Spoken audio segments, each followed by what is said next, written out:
नमस्कार, मैं हूं दीपाली राणा। आप देख रहे हैं फायदेमंद फंड्स और हमारे साथ मौजूद हैं सुकन्या घोष जो कि फंड मैनेजर हैं एसबीआई म्यूचुअल फंड से।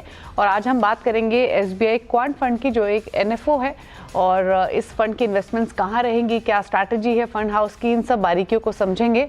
लेकिन सबसे पहले सुकन्या जी को इंट्रोड्यूस करते हैं शो में। वेलकम सुकन्या जी, आपका स्वागत है इस शो में। और सबसे पहले तो इनफैक्ट आपसे एक जनरल व्यू लेना चाहेंगे मार्केट्स को लेकर, क्योंकि अब तक जिस तरीके का मार्केट रहा है, बहुत कुछ एक्शन रहा है डोमेस्टिक और ग्लोबल सभी फ्रंट पे, फिर चाहे वो डोमेस्टिक ग्राउंड्स पर इलेक्शंस हो, Q3 अर्निंग्स हो, एफआईएस की सेलिंग की क्यों ना हो, डोमेस्टिक के बाद अगर इंटरनेशनल फैक्टर्स को देखें तो US elections, US policies, dollar index की मूवमेंट, तो बहुत कुछ रहा है सो फार इस कैलेंडर ईयर में। अगर हम यहाँ से आगे का आउटलुक जानना चाहें, कंसीडरिंग कि आगे बजट भी है, इलेक्शन आउटकम हम रिसेंटली देख चुके हैं, तो कॉन्फिडेंट एग्जिस्टिंग गवर्नमेंट पर और बड़ा है मार्केट्स का भी।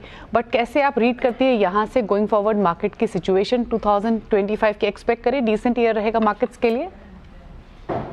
लास्ट 2-3 वीक्स बहुत वॉलेटाइल हुआ है मार्केट्स। बहुत से न्यूज फ्लोज है जो थोड़े वीक आए हैं, जैसे अर्निंग्स लास्ट सेकेंड क्वार्टर के अर्निंग्स थोड़े वीक थे।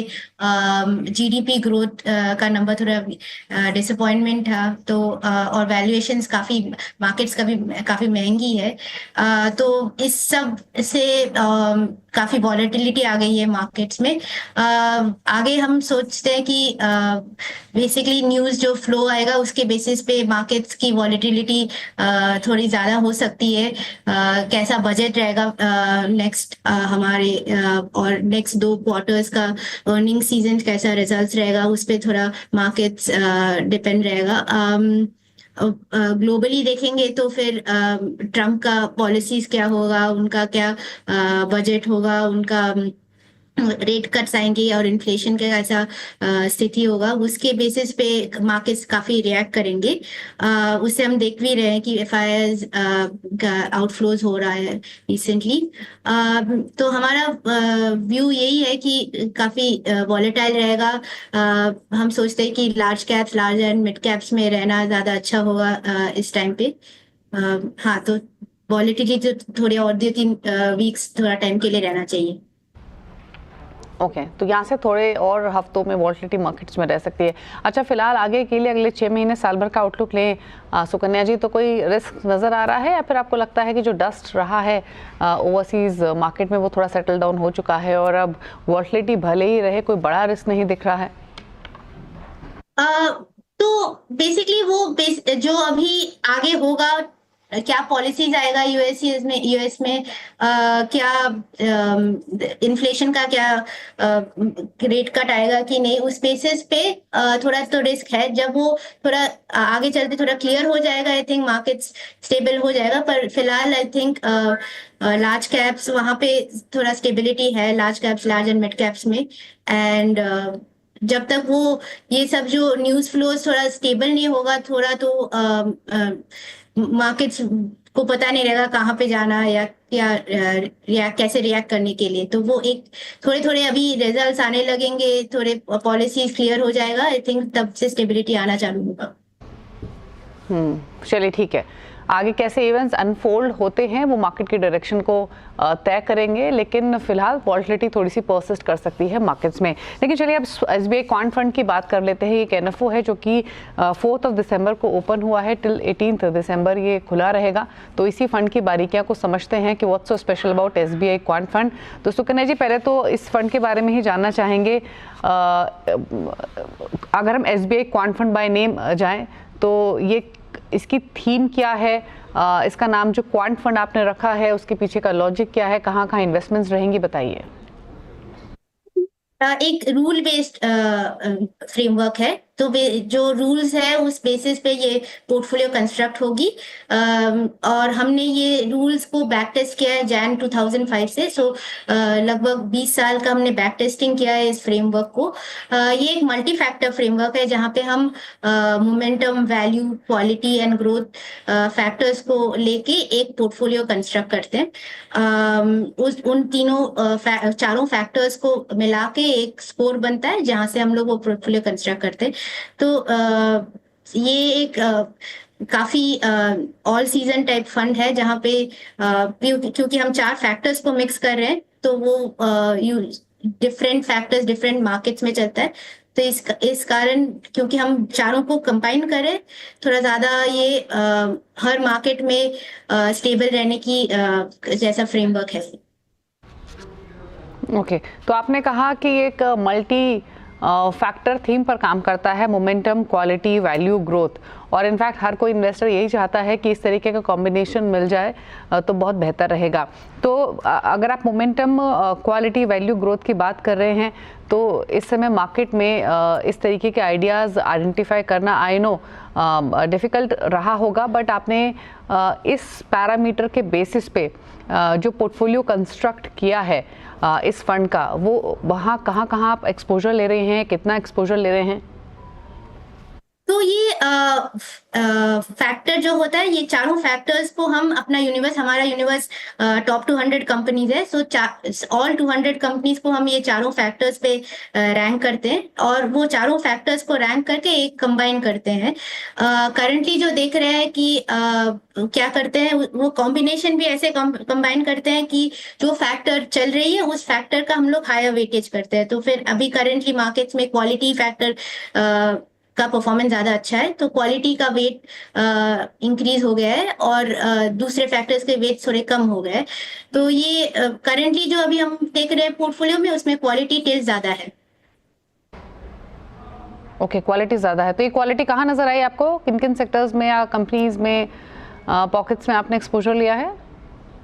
तो क्वालिटी में से आईटी सेक्टर में ज्यादा है, हेल्थ केयर में है, फिलहाल इन दोनों सेक्टर्स में ज्यादा है, फाइनेंशियल्स में कहीं कहीं पॉकेट्स में, बैंक्स में है। तो आईटी हेल्थ केयर में कितना परसेंटेज एलोकेशन है इस फंड का? तो ये ऐसा फिक्स नहीं होता है, वो हर महीने हम लोग रिबैलेंस करते हैं। वो हम देखते हैं कि हर स्टॉक का, तो बेसिकली ये फंड में सेक्टर का हम लोग कॉल नहीं रहे, हर स्टॉक का हम लोग रैंक करते हैं और वो हर स्टॉक को रैंक करके कंबाइन करते हैं कि जो स्टाइल चल रही है और वो स्टाइल का एक टिल्ट रहता है। तो वो सेक्टर जो होता है, सेक्टर वो एंड रिजल्ट हो जाता है कि जो पोर्टफोलियो बनती है उससे वो क्या सेक्टर है वो आ जाता है। तो ऐसा फंड मैनेजर व्यू नहीं है कि सेक्टर कॉल होगा या ये सेक्टर पे ओवरवेट करेंगे या ये सेक्टर पे अंडरवेट करेंगे। कंपनी आपने नहीं सुकन्या जी, मेरा सवाल पूछने का पर्पस ये था कि जैसे आपने कहा कि 200 कंपनीज में आप एक्सपोजर ले रहे हैं, तो जो भी कंपनीज आपने पिक की हैं उनका वो किस सेक्टर को बिलोंग करती हैं? मतलब जैसे आपने कहा आईटी से पिक किए हैं कुछ स्टॉक्स, आपने कुछ हेल्थ केयर से पिक किए हैं, तो मैं उस पर्पस से समझना चाहती थी कि जो कंपनीज आपने पिक है क्या वो मल्टी सेक्टर्स हैं, सभी सेक्टर से आपने बेहतरीन आइडियाज पिक करने की कोशिश की है या कुछ स्पेसिफिक सेक्टर की कंपनीज पर ज्यादा फोकस किया है? तो हाँ, तो वो ये मार्केट के हिसाब से होता है। जब आप 2-3 साल पहले देखोगे, जब वैल्यू चल रही थी, तो वैसे जो सेक्टर्स वैल्यू सेक्टर्स थे वहां पे ज्यादा टिल्ट था। अभी क्योंकि क्वालिटी ज्यादा चल रही है, तो हमारे सेक्टर्स जो क्वालिटी टिल्ट वाले सेक्टर्स है वो उनका वेटेज ज्यादा है। लेकिन ऐसा हम कोई सेक्टर को एक्सक्लूड नहीं करते पोर्टफोलियो में। ऐसा कुछ बोलते नहीं है कि इस सेक्टर में तो हम इन्वेस्ट ही नहीं करेंगे। जो भी सेक्टर है सब में हम इन्वेस्ट कर सकते हैं बेस्ड ऑन जो स्टाइल अभी मार्केट में चल रही है उस फेज। अच्छा, ठीक है, चलिए सेक्टर स्पेसिफिक नहीं, आपने कंपनी स्पेसिफिक अप्रोच ही रखी है। फिर एक चीज़ बताइए, जब आप क्वालिटी की बात करती हैं तो जब आपने कंपनीज पिक की होंगी, स्टॉक्स पिक किए होंगे, तो कैसे उनकी क्वालिटी डिफाइन की? वैल्यूएशंस के हिसाब से, अर्निंग ग्रोथ के हिसाब से, कॉम्बिनेशन ऑफ बोथ, क्या स्ट्रैटेजी रखी है? तो क्वालिटी फैक्टर के लिए हम ये देखते हैं कि अगर लो डेट है तो वो जो कंपनी जिसका डेट कम है, लेवरेज कम है, जिस कंपनी में अर्निंग्स जो स्टेबल हुआ है, हर साल स्टेबिलिटी रही है अर्निंग्स में, जिनका रिटर्न ऑन इक्विटी स्टेबल है, तो ये ऐसे फैक्टर्स करके हमने एक क्वालिटी का एक रैंक किया है पोर्टफोलियो में। वैल्यूएशन भी देखते हैं वैल्यू फैक्टर में, वहां पे हम प्राइस टू अर्निंग्स देखते हैं कंपनी का, और देखते हैं कि दूसरे वैल्यूएशन रेशियोज भी देखते हैं, प्राइस टू बुक, और वहां से वो एक वैल्यू रैंक भी आ जाता है कंपनी का। और क्योंकि रिसेंटली या फिर पिछले 3 से 4 महीने की बात करें सुकन्या जी, तो एक डिबेट ये भी हुई है कि ये समय है मिड कैप से निकल के लार्ज कैप्स की तरफ शिफ्ट होने का। मिड कैप्स में हो सकता है हॉट प्रॉफिट टेकिंग है, हाई से अगर आप देखेंगे 50, 60, 70% तक भी मिड कैप स्टॉक्स करेक्ट हुए हैं। सिमिलरली स्मॉल कैप्स भी रहे, क्वालिटी स्टॉक्स भी हल्के हुए हैं क्योंकि रनअप भी इसी तरीके का शार्प था। जब आपने स्टॉक्स पिक किए तो कुछ large cap versus mid cap की केमिस्ट्री को भी ध्यान में रखा क्या, और मिड कैप स्मॉल कैप्स में आइडियाज ऐसे दिखे आपको जो कि करेक्ट होने के बाद हायर लेवल से अट्रैक्टिव लगे? तो ये फंड टॉप 200 कंपनीज को इन्वेस्ट करती है। तो ये mainly large cap and larger mid caps में ही इन्वेस्ट करेगी। हम स्मॉल कैप और मिड कैप्स में करंटली इस यूनिवर्स में नहीं है। तो वैसे ही कंस्ट्रक्ट में ही large cap and larger mid caps में ही हम लोग इन्वेस्ट करते हैं। ओके अच्छा, मैं पढ़ रही थी आपके इस फंड के बारे में, तो आपका कहना ये है कि क्वांट फंड का जो बेसिक रूल है वो है कि अपॉर्चुनिटीज आइडेंटिफाई करना in a data led rule based investing.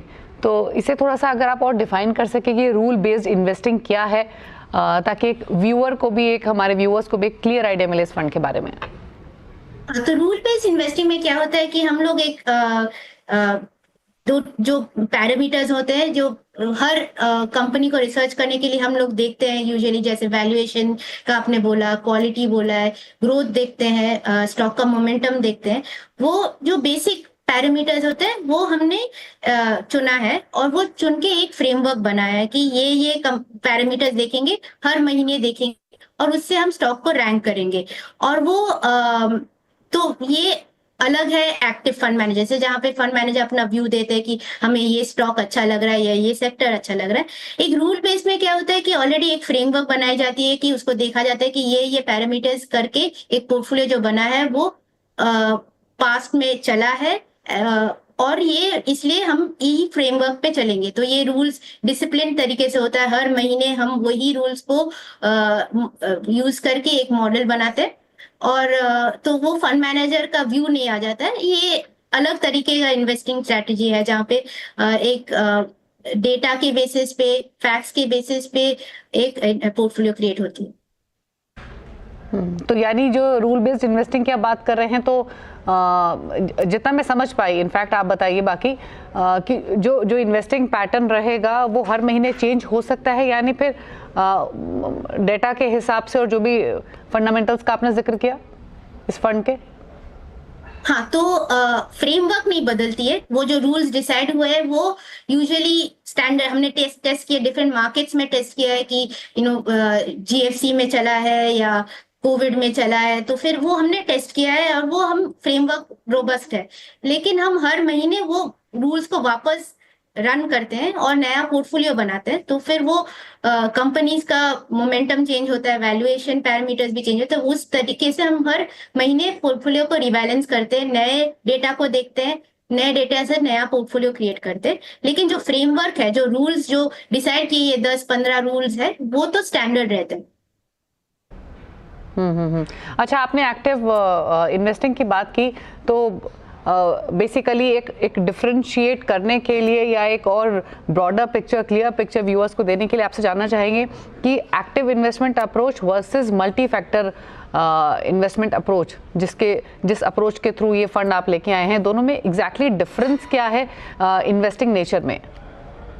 तो डिफरेंस ये है कि एक्टिव में हम फंड मैनेजर का व्यू लेते हैं। फंड मैनेजर को अगर कोई सेक्टर अच्छा लगता है तो वो उस पे वेट लेता है, अगर स्टॉक कोई अच्छा लगता है तो उस पे वेट लेते हैं। रूल्स बेस में क्या होता है कि हम एक फ्रेमवर्क क्रिएट करते हैं, जो हम रिसर्च करके देखते हैं कि ये पैरामीटर्स से एक पोर्टफोलियो अच्छा बन सकता है। तो वो डिसिप्लिन तरीके से होता है, कोई फंड मैनेजर व्यूज नहीं रहता है, बायस नहीं रहता है, कोई इमोशनल बायस नहीं रहता है। तो वो एक अलग तरीके से पोर्टफोलियो क्रिएट होता है। अभी उसमें एक डिसिप्लिन भी आता है कि हर महीने हम रीबैलेंस करेंगे, हर महीने वो पोर्टफोलियो को देखेंगे और चेंज करेंगे।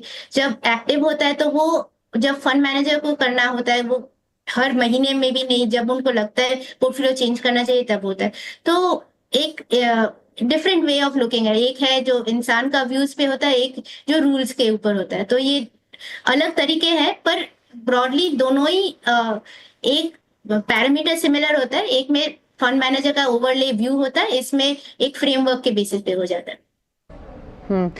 ओके अच्छा सुकन्या जी, जैसे आपने भी मेंशन किया और मैं पढ़ भी रही थी इस फंड के बारे में, एक चीज़ क्लियर है कि जो ये मल्टी फैक्टर मॉडल पे ये फंड काम करता है, पर्पस यही है कि एलोकेशन डायनामिक तरीके से है। तो जब आप डायनामिक एलोकेशन की बात करते हैं तो ये मान के चलिए जो आपने भी मेंशन किया कि रेगुलरली मॉनिटर किया जाता है, रेगुलर बेसिस पे स्कोरिंग की जाती है, फैक्टर रिटर्न किया जाता है। तो ये रेगुलर बेसिस या फिर जो रेगुलर इंटरवल की हम बात कर रहे हैं, जैसे आपने मेंशन किया, ये मंथली बेसिस पे ही होगा या फिर ये कभी भी हो सकता है? और डायनामिक एलोकेशन का मतलब यही है या कुछ और भी है? नहीं तो हाँ, ये मंथली पे ही होता है। ये हम लोग डिसाइड हर महीने रेगुलरली करेंगे, कोई ऐसे एडहॉक किसी दिन पे नहीं करेंगे। मैं मंथली हर सिस्टमेटिकली होगा। डायनामिक एलोकेशन का ये मतलब है कि जो हम देखते हैं कि कौन सा स्टाइल चल रहा है मार्केट में, और उस स्टाइल का हम वेट इंक्रीज करते हैं फ्रेमवर्क में। तो अभी आप देखेंगे लास्ट 3-4 महीने से क्वालिटी चल रहा है, तो वो फ्रेमवर्क ऑटोमेटिकली क्वालिटी का टिल्ट इंक्रीज करता है। 2-3 साल पीछे जाएंगे तो फिर वैल्यू बहुत चल रहा था, तो वैल्यू का वेट इंक्रीज किया था फ्रेमवर्क में। तो ये है डायनेमिक एलोकेशन की हम ऐसे नहीं पहले दिन से डिसाइड नहीं करते कि इतना ही हम वैल्यू में डालेंगे, इतना ही क्वालिटी में डालेंगे। जो मार्केट में चल रहा है स्टाइल, उस पे हम टिल्ट करेंगे पोर्टफोलियो। ओके तो फिर कौन सी कैटेगरी ऑफ इन्वेस्टर को ये फंड ज़्यादा सूट करेगा? क्योंकि डायनामिक एलोकेशन भी है, रेगुलर मॉनिटरिंग भी है, मतलब रिस्क एवर्स इन्वेस्टर्स या रिस्क टेकिंग इन्वेस्टर्स, आपके हिसाब से कौन सी कैटेगरी ऑफ इन्वेस्टर्स के लिए बेस्ट फंड रह सकता है? तो ये ऑब्वियसली इक्विटी मार्केट में इन्वेस्ट कर रहा है तो हायर रिस्क है फॉर श्योर। ये इसका यूनिवर्स टॉप 200 कंपनीज है, तो जैसे मैंने बताया था लार्ज कैप और लार्जर मिड कैप्स में ही इन्वेस्ट करेगा। तो उस हिसाब से मार्केट कैप वाइज थोड़े लार्जर कैप की तरफ टिल्ट होगा। ये थोड़ा जो इन्वेस्टर्स जिनको समझ में आ रहा है कि ये एक रूल बेस्ड है, इवॉल्व्ड इन्वेस्टर्स जो है, जिनको पता है कि मार्केट्स में ये रूल्स रहते हैं और उससे एक फ्रेमवर्क बनाया जा सकता है, उनके लिए ये फंड रहेगा। ओके तो SBI quant fund different investment strategy काम करता है एक रूल लेड इन्वेस्टिंग पर। एक ब्रेक के लिए यहाँ पर रुक रहे हैं। इस फंड से जुड़ी हुई तमाम बारीकियां तो सुकन्या जी ने यहाँ पर समझाई हैं ही, लेकिन उसे ये भी समझेंगे कि अपने पीयर्स के मुकाबले किस तरीके से एसबीआई क्वांट फंड डिफरेंट है। साथ ही साथ उनसे आईटी हेल्थ केयर पर भी बात करेंगे, लेकिन उससे पहले एक छोटा सा ब्रेक।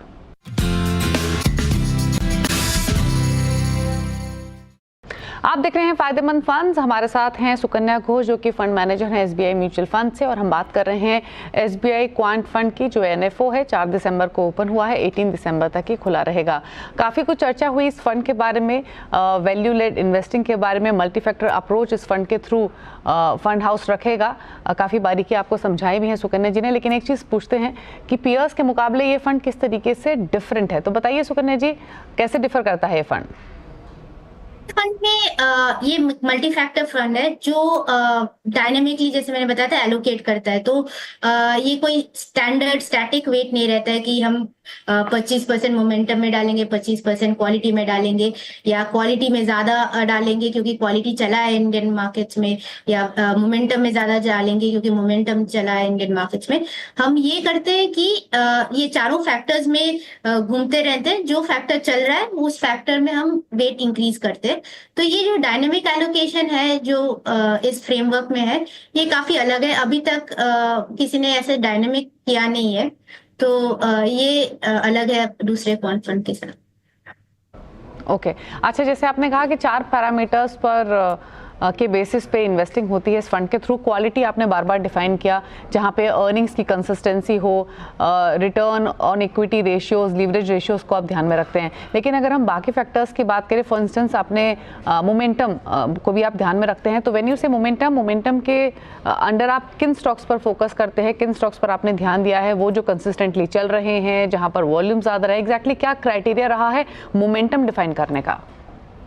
तो मोमेंटम के लिए हम देखते हैं कि हाँ, जैसे आपने बोला कि जो कंसिस्टेंटली स्टॉक्स परफॉर्म करे, ये 6 या 12 महीने में, लास्ट 6-12 महीने में परफॉर्म कर रहे हैं, तो वो स्टॉक्स को यूजुअली कंसिडर करते हैं। जिनका 52 वीक हाई होता है उनका कंसिडर करते हैं। तो करंटली जो परफॉर्मिंग स्टॉक्स है उनको ज्यादा रैंक मिलता है मोमेंटम में, फैक्टर में।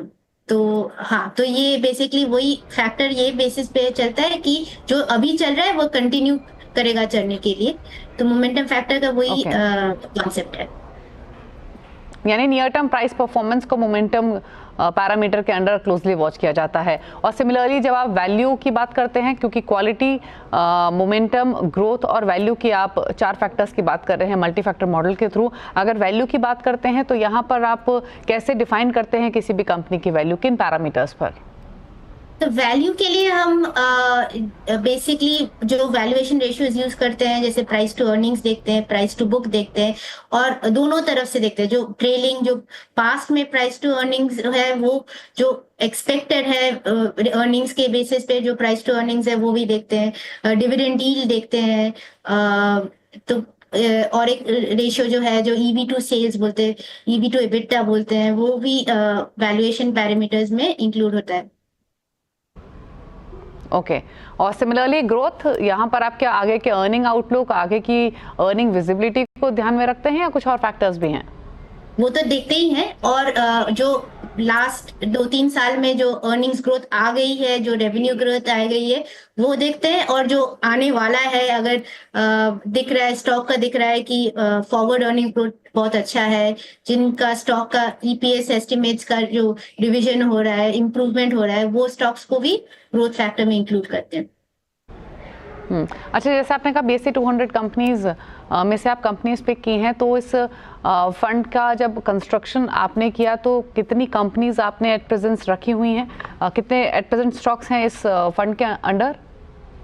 तो हमारे फ्रेमवर्क में ऐसा कुछ लिमिट नहीं है, लेकिन जो हमने देखा है कि जो हमने बैक टेस्ट करके वो फ्रेमवर्क देखा है, तो यूजुअली 30 to 45 स्टॉक्स पोर्टफोलियो में रहता है। मार्केट के हिसाब से होता है, पर on an average 30 to 45 stocks रहता है।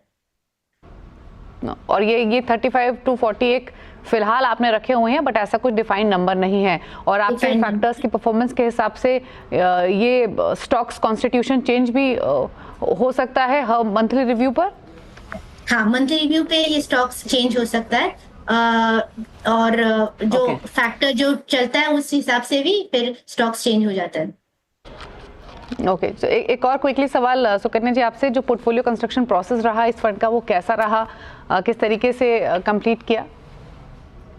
तो हम क्या करते हैं कि टॉप 200 जो कंपनीज है, सो सब कंपनीज को हम ये चारों फैक्टर जो मेंशन किए थे, momentum, value, quality and growth, उन चारों फैक्टर्स पे रैंक देते हैं। और ये चारों फैक्टर्स को के रैंक लेके, तो 4 रैंक हर कंपनी का रहता है, उसका करके एक रैंक बनता है जो क्वांट रैंक होता है, और वो क्वांट रैंक के बेसिस पे हम पोर्टफोलियो क्रिएट करते हैं। बाकी और एक हम देखते हैं कि जो मार्केट में अभी पोर्टफोलियो अगर क्रिएट करें तो वो कितना मतलब बना सकते हैं, लिक्विडिटी को कंसिडर करते हैं, ज्यादा चर्न नहीं होना चाहिए वो कंसिडर करते हैं, तो वो रिस्क पैरामीटर्स हम काफी कंसिडर करके एक फाइनल पोर्टफोलियो बनाते हैं। ओके, चलिए, तो ये तमाम बारीकियां आपको बताई गई हैं SBI क्वांट फंड के बारे में। मैं आपको बता देती हूँ क्विकली कि ये 4 दिसंबर को ऑलरेडी ओपन हो चुका है, 18 दिसंबर को इसकी क्लोजिंग होगी। और जैसे बताया सुकन्या जी ने कि ये मल्टी फैक्टर अप्रोच के थ्रू काम करता है, जिसमें momentum stocks, quality stocks, value stocks और ग्रोथ स्टॉक्स पर फोकस किया जाता है। प्रेजेंट 35 to 40 स्टॉक्स हैं इनके पोर्टफोलियो में, और इन स्टॉक्स का क्लोजली मॉनिटरिंग होती है। तो ये इनफैक्ट इस फंड की बात मुझे अच्छी लगी कि यहाँ पर मंथली बेसिस पे परफॉर्मेंस रिव्यू की जाती है और उसके हिसाब से चेंजेस इम्प्लाई किए जाएंगे। तो ये इंटरेस्टिंग है, क्योंकि आमतौर पे जब फंड्स का कॉन्स्टिट्यूशन होता है तो कुछ महीनों का कुछ समय दिया जाता है और उसके बाद कुछ चेंजेस यूजुअली फंड कैटेगरीज में किए जाते हैं। लेकिन ये डिफरेंट कैटेगरी ऑफ फंड है जहां पर मंथली बेसिस पे रिव्यू भी होगा। क्विकली सुकन्या जी, ये फंड रीओपन भी होगा कि इन्वेस्टमेंट के लिए आफ्टर 18 दिसंबर? ये आफ्टर 18 दिसंबर वो it will be open for NFO period 4 से 18 तक है। ओके, 18 तक है। तो चलिए, तो ये हुई चर्चा SBI क्वांट फंड के बारे में। Thank you Sukanya ji show में आने के लिए और एक इलैबोरेट तरीके से ये फंड एक्सप्लेन करने के लिए हमारे व्यूअर्स को कि इसकी इन्वेस्टमेंट कहाँ होंगी, कौन से कैटेगरी ऑफ इन्वेस्टर को ये सूट करेगा। Thank you so much. Thank you. और इसी के साथ फायदेमंद फंड्स में तो इतना ही, लेकिन ब्रेक के उस पार भी खबरें जारी है CNBC आवाज़ पर। नमस्कार।